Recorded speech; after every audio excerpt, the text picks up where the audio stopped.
Good morning everyone. So आज सकाळची सुरुवात करूया छानपैकी कॉफीने आणि छानपैकी व्ह्यूनी. सो आज मिहीरच्या शाळेमध्ये होता ट्राय कलर ड्रेस.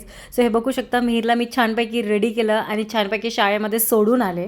सो शाळेतनं घ्यायला गेला होता विशाल. सो आल्यानंतर तो बघतो फिर हेराफेरी. ही मूवी खूप फनी आणि त्याला खूप आवडते. बघत बघत तो लोटपोट होऊन जातो. त्याच्यानंतर संध्याकाळ झाली, मी छानपैकी रेडी झाले. ही साडी आणि हे ब्लाऊज मला आईने दिलं होतं. हे माझी ज्वेलरी आहे आणि सोबतच हे इयरिंग माझ्या बहिणीचे आहेत. सो आईनी दिलेल्या गोष्टी आणि बहिणीने दिलेल्या गोष्टी मला खूप जास्त आवडतात.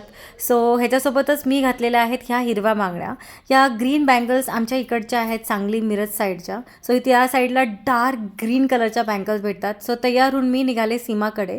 सो सीमाकडे जाऊन हे बघू शकता, छानपैकी हळदी कुंकू केलं. हळदी कुंकू केल्यानंतर तिने छानपैकी मला वाण दिलं, कप. आणि हे बघू शकता 3 वर्ष अगोदरची मेमरी, जेव्हा आम्ही तनू आणि प्रियाचा बर्थडे सेलिब्रेट करायला गेलो होतो सीमा फार्ममध्ये. सो हे बघता बघताच आपला आजचा दिवस संपतो. भेटू आपल्या नेक्स्ट ब्लॉगमध्ये. Bye bye, take care.